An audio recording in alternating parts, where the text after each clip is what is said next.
By now you know how these gaming setup videos work. I buy a bunch of stuff and then brag about it. Look at all the money I spent, worship me.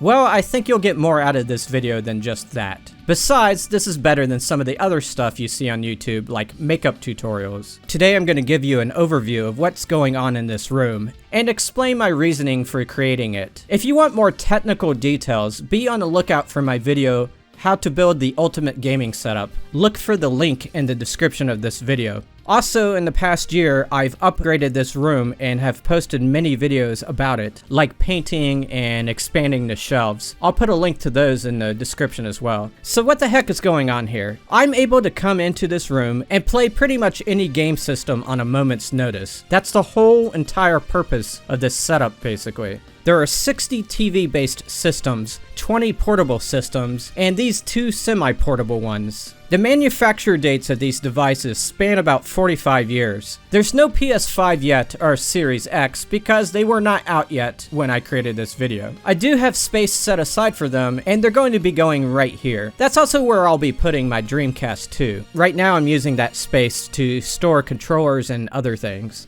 Here are the names of the systems. Just pause the video if it goes too fast.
The newer systems are hooked up to the 4K TV. The older ones are hooked up to the CRT TV, which was made in the mid-1990s. To route the game footage to the TVs, there's a network of cords, with many that run through switchboxes. Some of the switchboxes switch automatically. For others, I have to push some buttons. For some systems, mostly the older ones, I've chosen not to use switchboxes because they can create a loss of signal. For those, I have cord swapping stations where I just unplug one thing and plug in another. It's essentially a switch box without a box. Everything is numbered, which makes switching between systems easy to do. All these systems can be played from the center of the room. Most of the cords have extensions on them.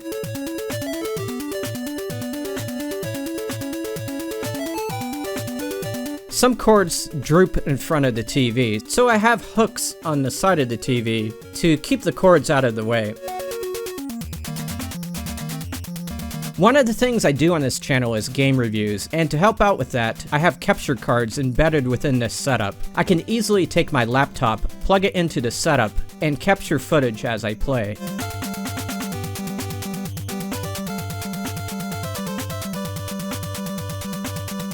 Other electronic things I have embedded in this setup are the Wii and Wii U sensor bars, controller charging stations, a battery charging station, splitters, and amplifiers.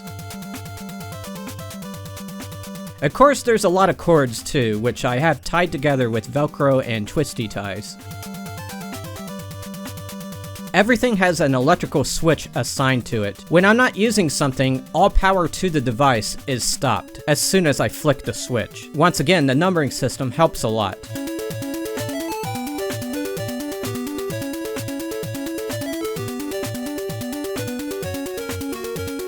So where are the actual game titles? Almost all of them are on these shelves right here, which is in another room. There's about 2,000 of them. I also have a lot of accessories stored throughout the house, like controllers and light guns. Not to keep plugging my other videos, but I appraised my entire collection in a previous video. See the link in the description. I obviously have tried very hard to make the room as functional as possible, but I've also put some effort into making it look appealing, even though that was a secondary goal. One extreme way I did that was to attach LED lights to all the shelves. They can be changed to different colors and could be made to flash. Truthfully though, there's too many of them to have on while playing a game.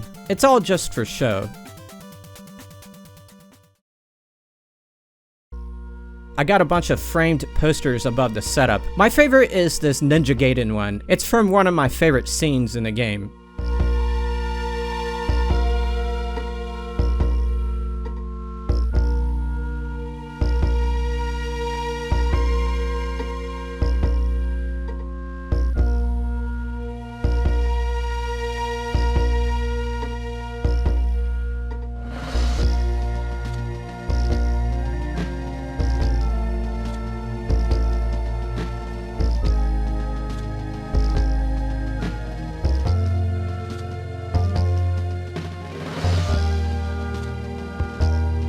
As far as the colors of the walls and carpet, I went with dark red and gray. As far as the furniture, I have 2 gaming chairs that can be rolled around. Most of the time there's only one in here, but when I'm playing a game with my wife, I roll in another one. That second one is also the one I use for my office, and I'm actually sitting in it right now as I narrate this video. There's also 2 ottomans, which have internal storage. Along this wall I have a console table. It's actually what these kind of thin, tall tables are called. And I have sitting on it the Virtual Boy and Vectrex. I can easily slide up and play them.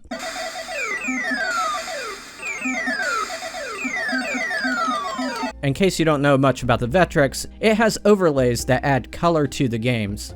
So I have all of them hung up on the wall with magnets.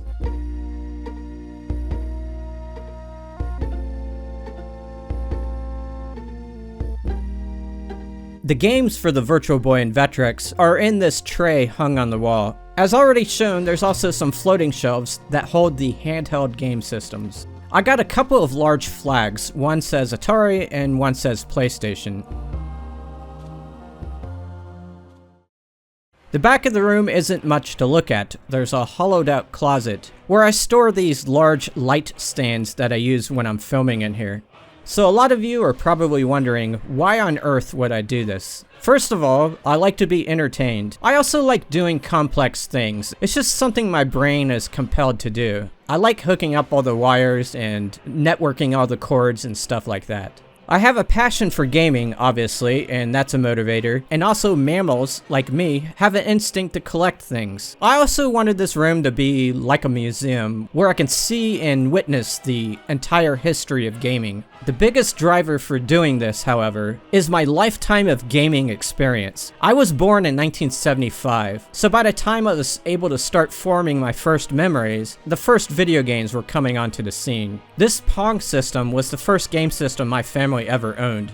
It's the exact same one. But when we got the Atari 2600 in the early 1980s, that's when my journey into games truly began. Those Atari games captured my imagination, and to this day they still do. That was only the start. I was witness to the rise of the NES, and I got to experience the 16-bit wars between Sega and Nintendo. Me and my friends had both systems. When the PlayStation 1 rolled onto the scene, I was there front and center playing that one as well. My love for gaming, however, did dissipate around the time of the PS2, as I had other things in my life I was concentrating on. At some point, I had a craving to go back and re-experience those systems I grew up with, as well as play some of the systems I missed out on. I became one of those retro gamers, watching retro-related videos and visiting the message boards. And that's when I also started buying systems and games. At one point, I bought a house, and I made sure it had an extra room where I could create the room you see today. When I first started designing the room, I was looking at photos of other people's setups, and there's something I saw in them that bothered me a lot. It seemed like they were displaying systems as trophies. They didn't have the cords plugged into them. That's when I envisioned the ready-to-play concept. It took a lot of research to make them ready to play, and I had to figure out a lot of things on my own. But I don't do all my gaming on the old systems.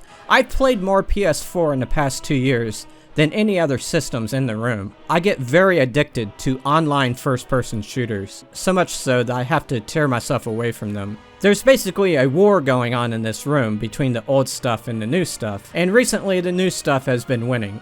That's pretty much all I intended to talk about in this video. As mentioned, there's going to be a video on how to build this setup with lots of technical details in it. If I've already made that video, it's on the screen right now. So, may your games make you happy and smart. I'll see you next time.